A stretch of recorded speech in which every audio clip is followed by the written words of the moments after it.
Bonjour à tous et bienvenue de nouveau à notre étude. La semaine passée, nous avons parlé un peu du cœur de Dieu manifesté depuis même l'Ancien Testament, depuis la création, depuis la chute, bien que le plan s'était fait avant la création. Le plan de Dieu de restaurer l'humanité déchue à lui-même, de restaurer la relation perdue par la désobéissance de l'homme, pour réparer et rapprocher cette séparation que le péché et les conséquences du péché ont fait entre Dieu et l'humanité. Aujourd'hui, nous allons toucher dans le Nouveau Testament 2 paraboles. La plupart de notre focus sera sur la deuxième parabole pour comprendre un peu les enseignements de Jésus par rapport à la mission et le cœur de Dieu encore pour cette mission. Les 2 paraboles que nous allons considérer, c'est, en bref, on va considérer la parabole du semeur. Et la deuxième parabole que nous allons analyser, c'est la parabole des ouvriers de l'11e heure. Alors, commençons avec le semeur, parce que les 3 évangiles synoptiques, tous racontent cette parabole. Et je crois que c'est la seule parabole que tous les 3 mentionnent. Alors, tous ont compris que cette parabole, c'est vraiment une parabole clé pour les enseignements de Jésus. La parabole du semeur, je crois que vous le connaissez, c'est dans Matthieu 13, Marc 4 et Luc 8. Et c'est répété presque identiquement dans tous les 3. Alors choisissez l'évangile que vous voulez pour relire cette parabole. Qu'est-ce que nous voyons?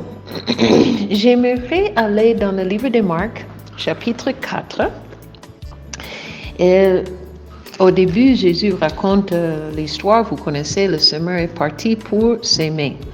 Et la sémence, les graines sont tombées sur les différentes sortes de terrains. Mais il a sémé quand même. Et à la fin, sur le 4e terrain, le bon terrain, il y avait quelques tiges qui ont donné 30, quelques-uns 40, quelques-uns 100. Si je me rappelle des chiffres, bon, les différents niveaux. Regarde à partir maintenant du verset 13. Parce que les disciples commencent à dire, ils parlent des quoi, des graines, des différentes sortes de terrains. Et la réponse de Jésus, verset 13, il leur dit encore, vous ne comprenez pas cette parabole? Comment donc comprendrez-vous toutes les paraboles? Alors Jésus lui-même est en train de dire que cette parabole, la vérité que je suis en train d'enseigner ici, c'est la clé pour la compréhension de toutes les autres paraboles que je vais vous donner. Et dans cette parabole, qu'est-ce que nous voyons? Nous voyons 2 mots ou 2 idées clés. D'abord, nous voyons l'importance de la moisson. L'importance de la moisson.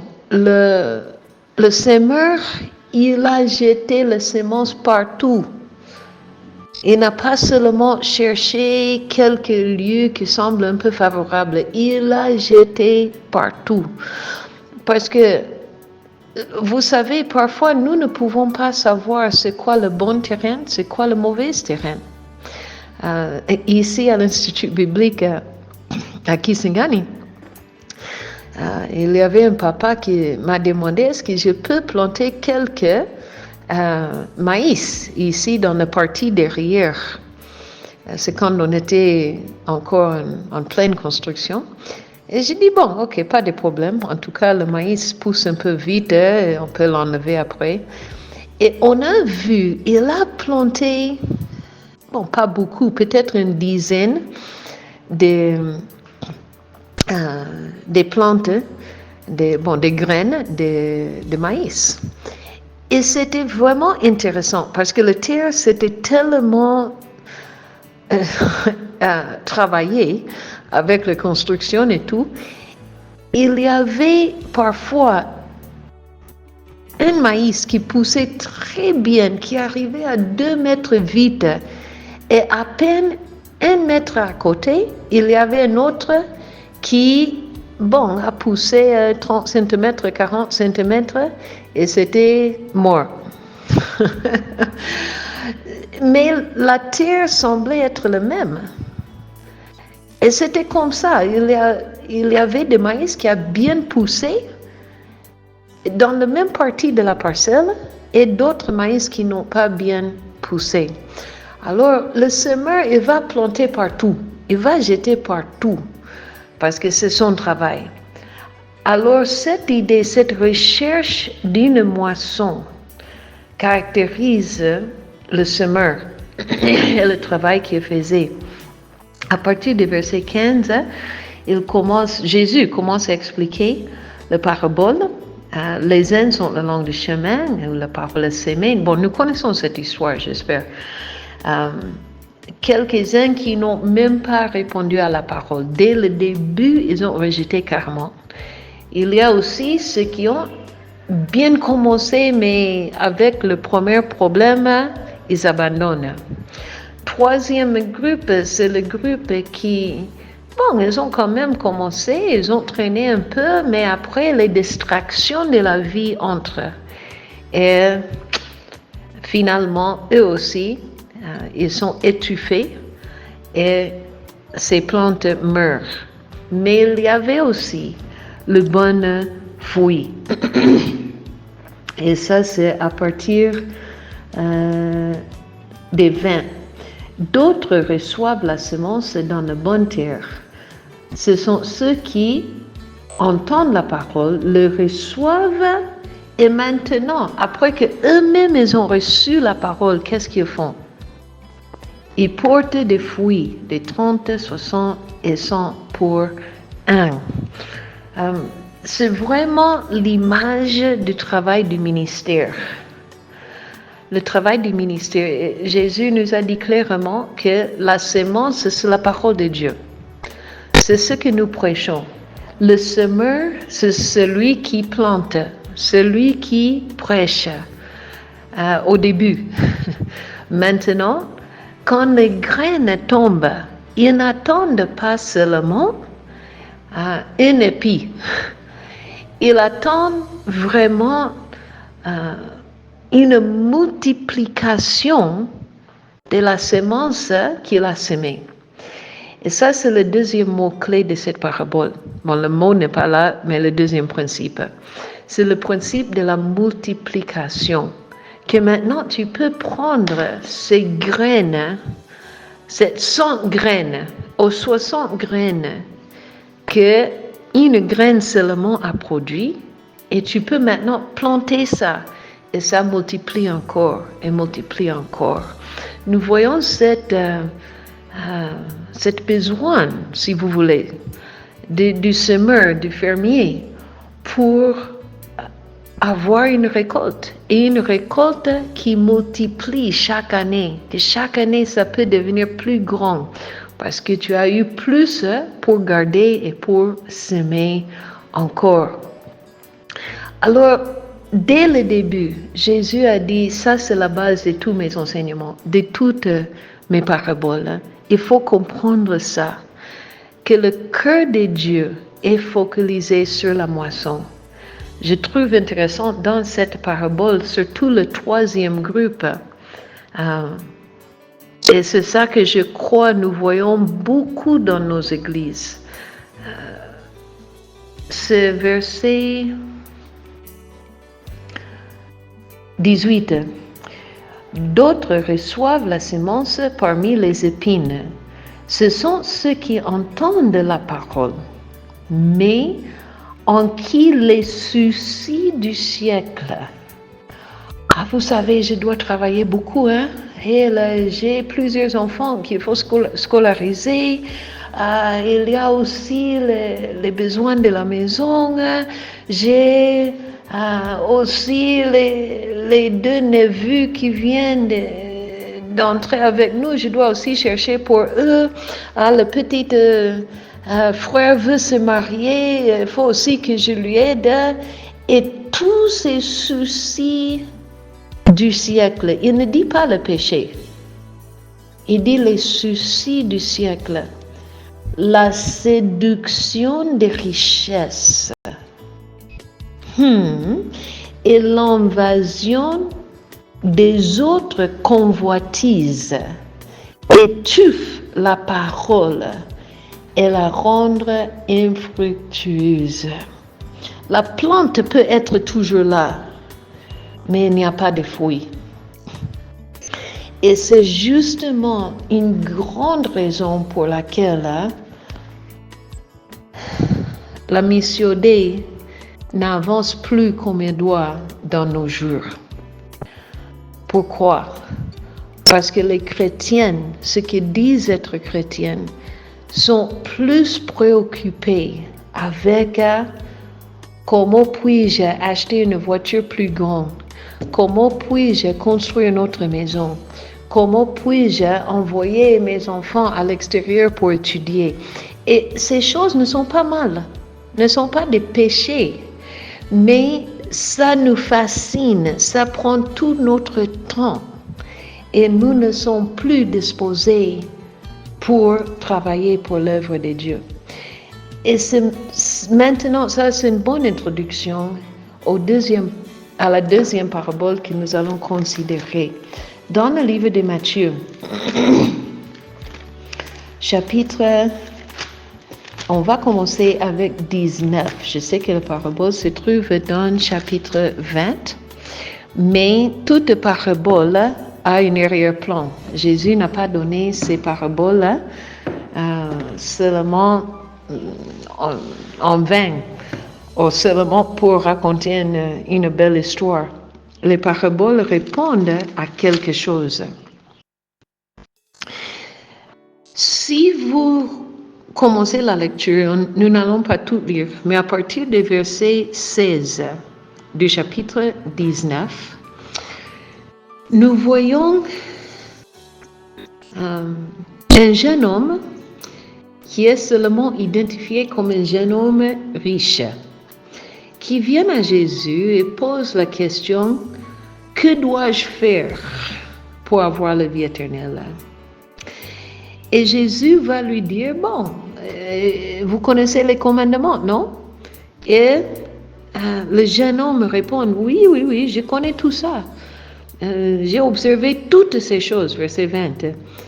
Que me manque-t-il encore? Verset 21, Jésus lui dit: si tu veux être parfait, encore l'idée de parfait ici, je crois que j'ai mentionné dans un autre enregistrement, c'est l'idée d'être complètement mature et prête pour le travail, équipée pour le travail, quoi que ce soit. Comme un médecin qui vient de finir pas seulement sa formation, mais même ses stages, il a tout fait maintenant, il est parfait, c'est-à-dire il est bien préparé pour le travail. Tu veux être bien préparé pour me suivre. Tu veux être parfait pour me suivre. Voilà ce qu'il faut. Va vendre ce que tu possèdes et ne le garde pas dans la banque pour que tu puisses en avoir recours après. Ne le donne pas à ton grand frère pour qu'il le garde de ta part, qu'un jour tu peux rentrer et le réclamer. Non. Il dit, donne-le aux pauvres, c'est-à-dire où tu ne peux plus le réclamer, et tu auras un trésor dans le ciel, puis viens et suis-moi. Après avoir entendu ces paroles, le jeune homme s'en alla tout triste, car il avait des grands biens. Jésus maintenant commence à parler à ses disciples. Et ici, c'est l'introduction à la parabole. Il y a cette discussion des richesses. Et Jésus, tu vois, pour un homme riche entrer dans le royaume du ciel, c'est vraiment compliqué. Hein? Il n'a pas dit que c'est impossible, mais c'est vraiment compliqué. Et les disciples eux-mêmes s'étaient frustrés. Et quand Pierre va répondre de la part de tous les disciples, je suis sûre, il révèle leur propre cœur. Pierre, prenant alors la parole, ça c'est verset 27, lui dit, « Voici, nous avons tout quitté et nous t'avons suivi. Qu'en sera-t-il pour nous ?» Parce que Jésus vient de lui dire qu'avec les grandes richesses, c'est vraiment difficile d'entrer dans le royaume de Dieu. Parce que la richesse devient une distraction. Si la pauvreté, c'est une excuse, la richesse peut être une distraction. Les deux extrêmes peuvent vraiment être une distraction. Et Pierre, c'est comme si nous sommes déçus. Et tu vois qu'eux-mêmes, ils étaient en train de suivre Jésus en attendant qu'un jour, nous allons avoir quelque chose. Hein? Et Pierre, quand Jésus dit non, ce n'est pas ça, il répond comme quelqu'un qui est déçu. Et Jésus leur répondit, je vous le dis, quand le Fils de l'homme, au renouvellement de toutes choses, c'est-à-dire à l'époque milléniale, sera assis sur le trône de sa gloire, vous qui m'avez suivi, vous serez de même assis sur 12 trônes et vous jugerez les 12 tribus d'Israël. La récompense va venir. Hein?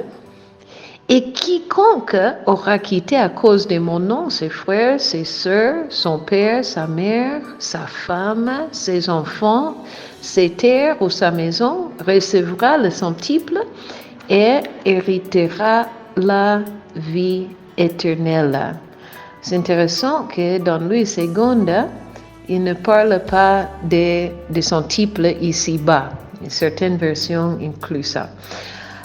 Ça veut dire quoi? Parce qu'il y a des gens qui maintenant disent, si nous sommes dans le ministère, le signe de l'efficacité dans le ministère, c'est la bénédiction matérielle. Quand tu as beaucoup de maisons, Dieu a promis que nous allons avoir 100 maisons.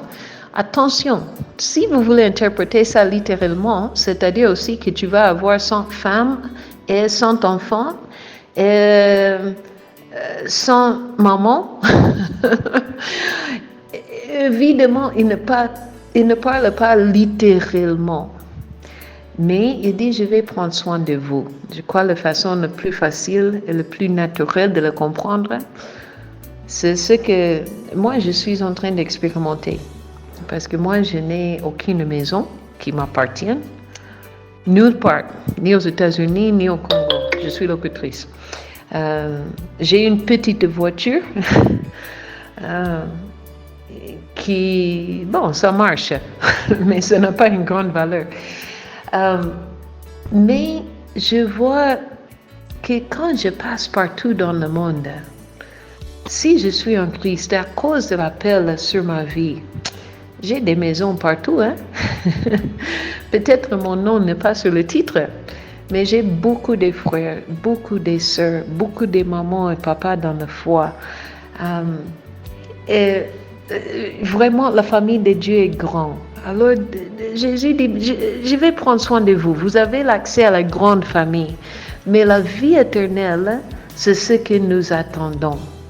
Et ça sera avec de la persécution. Maintenant, chapitre 20 commence avec le mot « car ». Le mot « car » nous connecte avec l'histoire précédente. Plusieurs des premiers seront les derniers et plusieurs des derniers seront les premiers. Car le royaume des cieux est semblable à un maître des maisons qui sortit dès le matin afin de louer des ouvriers pour sa vigne. Bon, pour utiliser notre terminologie des Congo, nous dirons il est sorti pour trouver les journaliers. Les journaliers, même ici au Congo, ne sont pas les gens qui peuvent exiger un autre salaire. Ce sont les gens qui vont recevoir entre 12 000 à 20 000 francs par jour, selon la loi. Ce sont les gens qui, bon, ils cherchent à vivre seulement. Alors, il convient avec eux, avec un groupe de ces journaliers, d'un denier par jour, et il les envoya à sa vigne. Alors, ils sortent à la rue, ils sortent à la place publique où les journaliers se regroupent pour attendre quelqu'un qui vienne les prendre. Et il leur dit, j'ai un travail, j'ai un champ qu'il faut moissonner. Je vais vous donner autant. Et la somme qu'il les offre, mes frères, ce n'est pas une grande somme. Un denier, c'était le salaire d'un journalier. Alors pensez maximum aujourd'hui, 15 000 à 20 000 francs.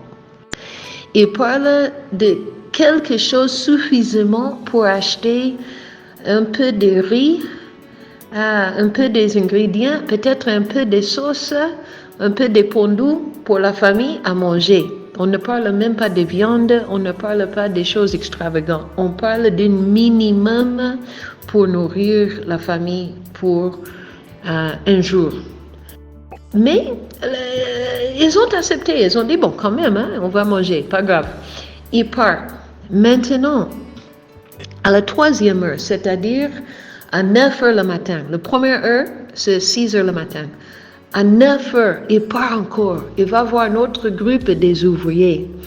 Et il leur dit, allez aussi à ma vigne et je vous donnerai ce qui sera raisonnable. Il n'a même pas discuté les conditions. Il les a envoyés. Ils sortent encore à la 6e heure, c'est-à-dire à midi. Et vers la 9e heure, à 15 heures l'après-midi, il fait le même. Et chaque fois ils sortent même l'11e heure à 17 heures, avant qu'ils vont terminer le travail à 18 heures. Mais à 17 heures, ils sortent et voient le champ qu'il y a trop qui n'a pas fait. Et dit non, ce n'est pas possible. Il faut ajouter encore les ouvriers. Il est parti encore pour prendre ses ouvriers, ses journaliers, pour dire allez seulement, allez seulement. Et quand ils sont partis, à l'11e heure, regarde verset 6. Pourquoi vous tenez-vous ici toute la journée sans rien faire? Pourquoi vous restez ici calmement? Pourquoi êtes-vous à l'aise dans les bancs de vos églises? Pourquoi êtes-vous contente dans les bons cultes d'adoration pendant qu'il y a encore du travail à faire? Pendant que la moisson n'est pas encore faite et la nuit approche, on a 1 heure de plus de soleil et voyons que cette parabole, c'est la réponse que Jésus donnait à Pierre et aux autres disciples quand eux, ils voulaient négocier leur paiement. Évidemment, le premier groupe des ouvriers représente les apôtres. Mais Jésus est en train de montrer que le travail ne pouvait pas arrêter avec Pierre. Alors on ne peut pas leur payer pour tout quand il ne pourra pas tout faire. Il faut encore, chaque génération, chaque heure, chaque époque, il sort encore pour appeler. Et moi, je crois de tout cœur que nous sommes pas loin de la nuit qui approche. Si Paul nous a dit ça dans 1 Thessaloniciens, combien de plus maintenant? La nuit approche quand personne ne peut travailler. La nuit vient. Même si Jésus ne revient maintenant, ce que je crois qu'il est très proche, mais même s'ils ne viennent pas, notre génération est en train de passer. Les gens qui sont ici ont seulement l'époque de leur vie pour écouter l'Évangile. Et nous sommes en train, en tant qu'Église, de rester à l'aise où nous sommes. Nous devenons des connaisseurs des églises, comme les gens qui sont les goûteurs des vins, qui veulent essayer tous les différents vins pour identifier lequel est le meilleur. Ce vin-ci a de quelles caractéristiques, l'autre a quelles caractéristiques. Oh, ça c'est le meilleur avec telle assiette. Bon, j'espère que vous n'êtes pas trop dans ce monde, hein, mais c'est un exemple. Et nous devenons le même dans l'église. Bon, cette église ici, l'adoration là, c'est puissant. Hein? Ah non, cette autre église, j'aime beaucoup la modération. Oh, l'autre, j'aime les programmes des enfants qu'ils ont là-bas. Oh, cette autre, ils ont un très bon programme pour la jeunesse. Et nous sommes des experts. Nous cherchons l'église qui nous convienne. Et voilà, je vais toucher le sujet que j'ai touché la première semaine, ou le premier jour. Voilà pourquoi, quand nous partons dans un autre pays, nous ne cherchons pas, Seigneur, comment puis-je faire pour travailler avec ton Église ici, pour l'avancement de ton royaume. Nous voulons établir des églises congolaises pour que les Congolais soient à l'aise. Nous voulons commencer des églises nigériennes, j'ai vu ça à New York, pour que les Nigériens soient à l'aise. Ce n'est pas que nous ne sommes pas d'accord avec la théologie des autres églises à New York ou en Belgique ou en Dallas, mais nous voulons notre style. Et maintenant, nous posons la question, pourquoi les autres, les autochtones du pays ne viennent pas? Parce que nous avons cherché notre confort au lieu de chercher comment atteindre la moisson. Nous avons cherché, la question devient où puis-je être à l'aise et pas, Seigneur, comment puis-je travailler dans ton champ? Nous cherchons où nous ne sommes pas obligés d'apprendre une nouvelle langue, sauf peut-être anglais, parce que aussi si j'apprends l'anglais, je peux gagner de l'argent aussi, alors il y a une double motivation. Mais si je dois apprendre par exemple croate ou ouzbek, ou un dialecte de la Chine, ou bon, je sais pas quoi, là, qu'est-ce que je vais faire avec cette langue-là? Mais la plupart de ces groupes sont complètement non atteints. Cette parabole des ouvriers de l'11e heure, nous voyons vraiment le cœur du maître. Le cœur du maître, lui-même, il a dit à la fin, oui, je vais prendre soin de mes ouvriers. Il a fait. Il a donné à tous suffisamment pour manger. Il y avait la récompense, encore un minimum qu'ils ont reçu. C'est bien. Mais le fardeau du maître, il n'était même pas préoccupé avec les salaires. Et il cherchait les ouvriers à partir du 3e heure qui aussi n'étaient pas préoccupés principalement pour le salaire. Il cherchait ceux qui pouvaient aller travailler. Sachez, je vais prendre soin de vous. Je vais vous donner ce qui est convenable, mais partez travailler seulement. Partez travailler. Partez travailler. Et quand nous voyons le monde aujourd'hui, nous voyons un monde. Nous approchons la nuit, je répète ça. Je crois que le retour de Jésus est très proche. Et quand Jésus regarde le monde aujourd'hui, il voit au moins 40% du monde. Et ça, c'est un minimum.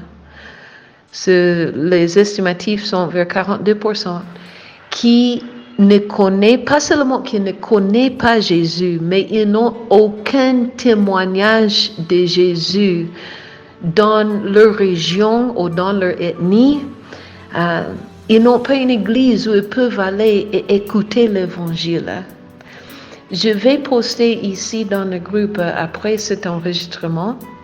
C'est en anglais, désolé, mais si vous pouvez même vous débrouiller un peu, il n'y a pas beaucoup de mots.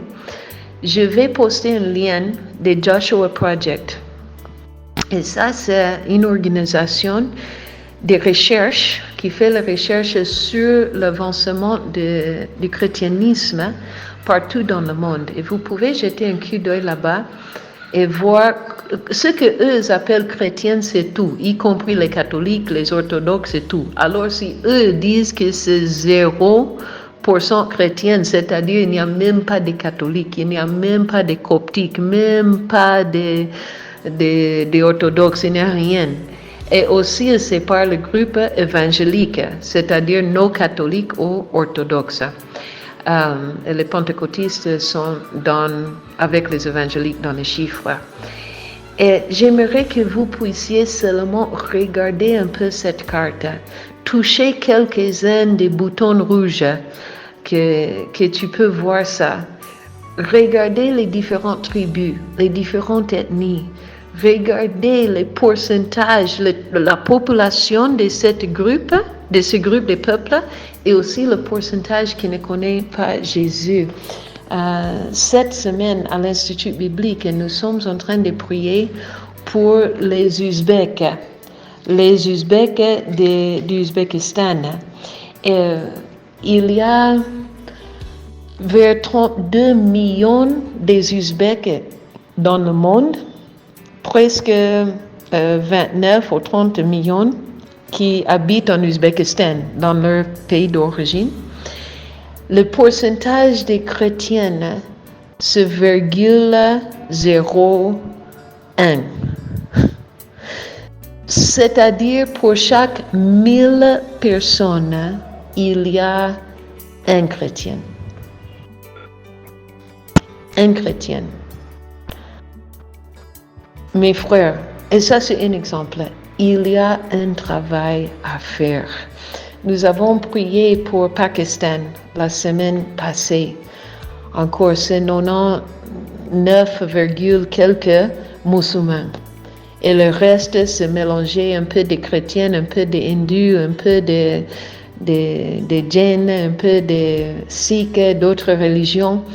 Et il n'y a presque pas. Je peux répéter cette histoire. Allez regarder cette carte. C'est ça ce que Jésus vient. Quand je vois ça, je vois le maître qui sort à l'11e heure pour dire il y a tellement à faire. Et le temps approche. Est-ce que nous allons perdre la moisson? Ou est-ce que nous allons entrer et travailler? Je suis sûre que à l'11e heure, les parties du chant qui restaient, c'était le lieu le plus difficile. Parce que les premiers qui vont venir vont faire ce qui est facile au milieu. Et l'11e heure, ce qui reste, ce sont les lieux difficiles. Peut-être reclus, peut-être éloignés, peut-être un peu distants de l'eau, je ne sais pas. Mais ce sont les lieux qui nous restent. Mais le cœur du maître dit, qui va aller et travailler? Qui va aller travailler?